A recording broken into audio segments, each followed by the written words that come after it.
Obasanjo believes that he has the celestial powers to predict the future of Nigeria and the leadership of Nigeria. Unfortunately for him, that attitude is antithetical to democratic ideals and governance. The democracy that was handed to us by the First World is a democracy of popular participation by the people. In other words, it's a democracy where the people choose on the basis of their choices and not one man using a letter to threaten and intimidate the entire nation that if a certain direction is not taken, then doom lie ahead. But let us look at the character of that person, because it is not just about the message, it's about the messenger. If the messenger, it does not have a profile, his message cannot be conveyed by your television house. Hello, guys, and welcome again to Chrisog Media.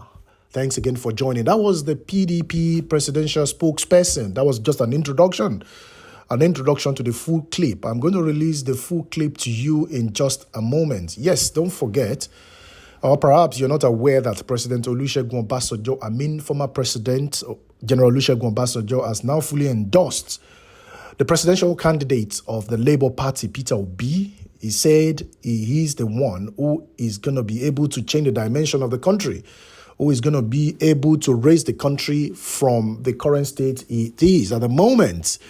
A lot of people have said different kinds of things. This has generated heated argument among the top three major political parties, the PDP, the Labour Party, and the APC. But the question is, what happens if President Olusegun Obasanjo endorsed the presidential candidate of the PDP or of the APC? The story will have been different. But because he's now endorsing the presidential candidate of the Labour Party, a lot of things has been said with regards to Obasanjo. A lot of people, some of the spokesperson, have actually begun to dig out the biography of Obasanjo just because he supported Peter Obi. Don't forget that former President Olusegun Obasanjo is entitled to his opinion. He has a right to endorse whoever he chooses to endorse. We are talking about the country, situation of the countries, and the country itself being on its knees at the moment. So if he chooses to endorse Peter Obi, this shouldn't generate any sort of argument. But you will hear in this clip very shortly how the presidential spokesperson have actually dug into the history of Obasanjo. The nation.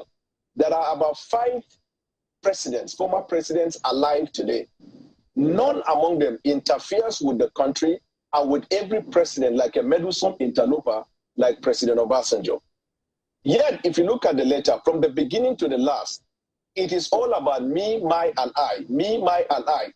He rated his own administration from 1999 to 2007 as impeccable, but he could not find any element of praise to give to any administration after him. And in fact, he did not even praise any administration before him. In other words, Obasanjo believes that he has the celestial powers to predict the future of Nigeria and the leadership of Nigeria. Unfortunately for him, that attitude is antithetical to democratic ideals and governance. The democracy that was handed to us by the First World is a democracy of popular participation by the people. In other words, it's a democracy where the people choose on the basis of their choices and not one man using a letter to threaten and intimidate the entire nation that if a certain direction is not taken, then doom lie ahead. But let us look at the character of that person, because it is not just about the message, it's about the messenger.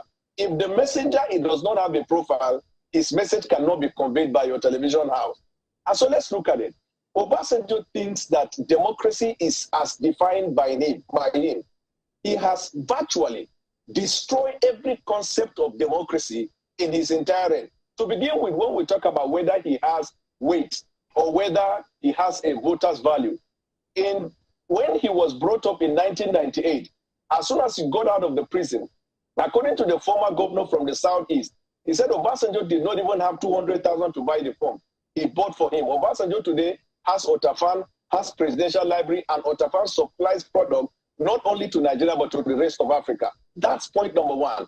Point number 2, people came together and donated their resources and their infrastructure and structure to make him a president. Even in 2003, when just his vice presidential candidate threatened to quit, he was fidgeting until people came together and the vice presidents again committed the loyalty to him, and then they went on. He did not win his polling unit in 1999. In 2003, they practically rigged his polling unit. So if you look at it on the evidence of value, Obasanjo does not have the moral ground to begin to call the presidential aspirants or candidates of a political party as people that he could direct. And again, let me say this, and it's very important. Obasanjo is the only president incomparable with even Asiwaju and Peter Obi and Atiku. All of them, I will make the case that they have a better quality than Obasanjo. Let me give you an example. Obasanjo ordered the killing in Odi. Obasanjo ceded Nigerian Bakassi to the foreign country because of allegedly his ambition to become the United States Secretary General. Obasanjo, under a democratic governance, ordered the shoot at sight of APC people. Obasanjo's treatment of Asari Dokubo under a democratic governance can better be described as a military dictator. Obasanjo has instituted the foundation of what they call Ghana must go politics in the National Assembly. It has been reported. Obasanjo used 3 people to impeach a sitting governor in Jos and started dealing with him. Obasanjo picked some lawmakers in Bayelsa, brought them to a hotel in Abuja and impeached a sitting president. Obasanjo had media, international media houses speaking to him. They asked him questions he was not comfortable about. He was threatening to send them out of Nigeria. Obasanjo appeared before Stephen of Hard Talk BBC when he was questioned about corruption in his family, and Obasanjo threatened that if it was not out of courtesy, he would take up the matter against that person. This is the picture of the person that now has stand as the alpha and omega of democratic ideals. It is even strange to me when he projects Peter Obi as better candidate. Is it not the Peter Obi that the Panama paper indicted? Is it not the Peter Obi that governed in Anambra for the period that he has governed? He domiciled the money of Anambra in a bank to which he was a shareholder, and he was appropriating profit to himself. Is it the Peter Obi that told the whole world he doesn't have a house? Mr. Buala, apologies to jump in quickly. I mean, anyone who is hearing, who listen to you now, we imagine that this is coming out of bitterness because perhaps if the endorsement had come the way of your candidate, you probably will not be speaking like this. The person and the man you're referring to, your candidate had gone to visit him even before he got the ticket of your party. And he said at the time that I've come to see my boss. He referred to him as such. So if Obasanjo lacked any weight, as you have described, or lacked any electoral value, or is inconsequential, as you have described, why would your principal or your candidate even go to visit him? And he described him as his boss. Because Obasanjo was indeed his boss by virtue of being the president when he was a vice. But Atiku knows politics and started politics before Obasanjo. That's one. And Atiku committed his resources to the actualization of Obasanjo's presidency. Point number 1.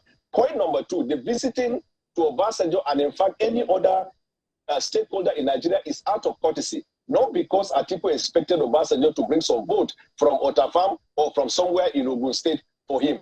And thirdly, when we talk about out of bitterness, if there is any, I wouldn't have had a problem. When he endorsed Atiku in 2019, I was in APC and I criticized the same. I criticized it on the premise that we run a democracy where if you think you are powerful enough to endorse a candidate, that is your constitutional right. But then follow him to campaigns and rallies and town halls and prove your own popularity by the people you gather, by the conversation you make. But you cannot sit in the comfort of your home and write a letter like an epistle from Paul the Apostle, warning Nigerian nation that if you do not support this person, there is a problem. Read his letter. This letter writing has been his strategy of denigrating people who are presidents in their country. You can't find that anywhere in the third world or in the first world. He sat in his letter, he wrote and said Jonathan was training 1,000 snipers, the gentle Jonathan, to kill citizens. He wrote a letter to Buhari and said Buhari was trying to incite destructive secession in the country. And now he's writing another letter to Atiku. Everybody has the capacity to write a letter. But the thing is, if you are a stakeholder, you are powerful. What we are saying is it is your right. But do not extend your right as a command. The right you have, does not translate into usurping the right of other citizens. All right, Mr. That's the point we're saying. Let's allow Mr. Kenneth Okonkwo to come in now. And one of the things that former President Obasanjo said, and this is making reference to Peter Obi, and let me allow our viewers to see this. He says, one other important point to make about Peter Obi is that he's a needle with thread attached to it from north and south, and he may not get lost. In other words, he has people who can pull his ears if and when necessary. He has a young and able running mate with a clean track record of achievement both in public and private life.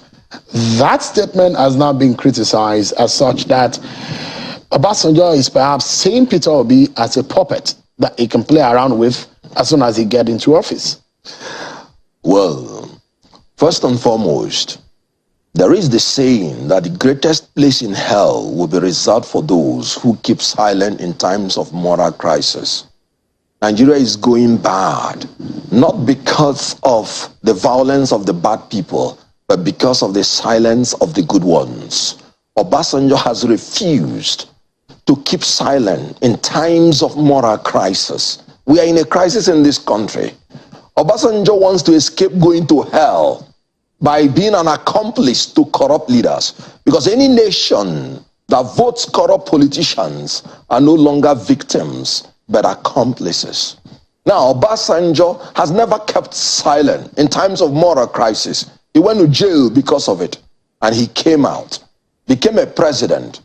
Like you rightly pointed out, 11 years, this man governed Nigeria cumulatively as a military president and as a civilian president. No Nigerian has had that privilege. And fortunately for him, and unfortunately for them, no Nigeria may be privileged to have it again. President Buhari, if he ends his term, yes. As soon as he ends his term, he'll be able to fall between the rank of the likes 9 years plus of Olusegun Obasanjo. No, 9 years plus. Cumulative. But we're talking about those who have been head of state, military, and civilian. Obasanjo has 11 years. Why I brought this issue is that Obasanjo knows everything that is required to sit on that seat. Let us come to his letter. In law, the reasons for a judgment is more important than the judgment itself. That's why when a court gives judgment, we the lawyers say, no, we want to hear their reasons. Let us hear the reasons Obasanjo enumerated in his letters. He said, whoever wants to be the president must meet up with 4 factors, which he summarized in the acronym TVCP. Track record of ability and performance. You must check the antecedents. You must check the past. Then he talked about vision that is authentic, honest, and realistic. You must check the future. Then you talked about character and attributes of a child of God and obedience to God. That's talking about integrity. Who are you when nobody is looking at you? Then he talked about physical and mental abilities with soundness of mind. I can't put it in a better form. He's talking about the qualities that we need in the next leader. When I heard these gentlemen talk, I was really asking myself, is Obasanjo in the ticket in 2023? Because they were just talking about Obasanjo this, Obasanjo that. And we are talking about recruiting the next president of the Federal Republic of Nigeria. I will tell you what Obasanjo saw in Peter Obi, and then you will do the matchmaking, and the Nigerians will do the judgment. Obasanjo saw in a man who has the capability to secure and unite this country. He did it in Anambra State. He secured Anambra State from being the worst secured state to the best by the confirmation of the IG of police then, Muhammad. He saw in Peter Obi a man that will unite through not leaving anybody behind. No ethnic, no religious, no section will be left behind in Peter Obi's judgment. in Peter Obi's government.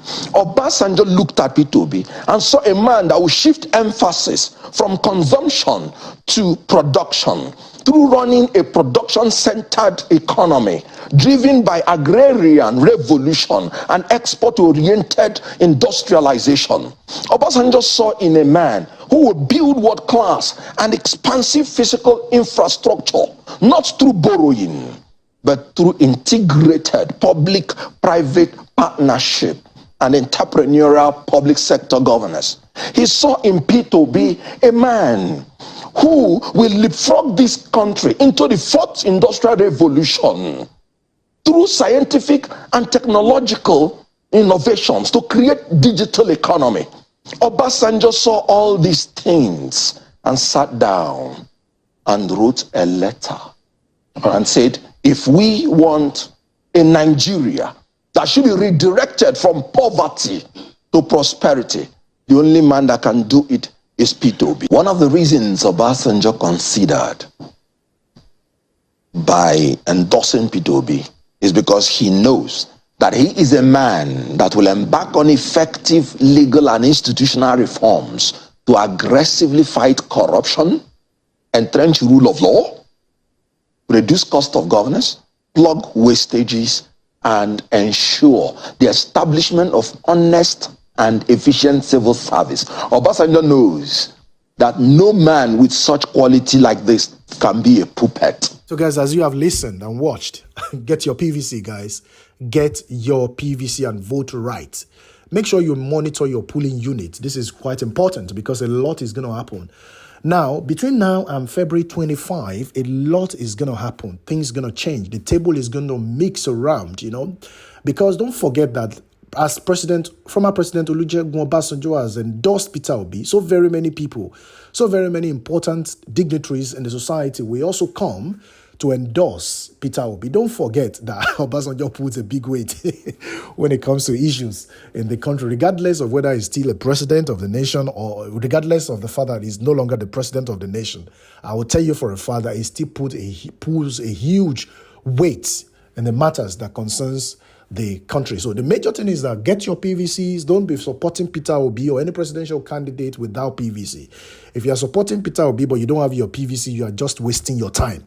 Get your PVC very quickly and make sure you run to the polling unit on the 25th of February and make your vote count. All right, guys, I'll be leaving you with this one, and I'll be definitely coming again to speak to you or to show you another clip with regard to what is going on now in politics and in general happenings across the globe. And until next time when I'll be seeing you, this is Chris Og Media.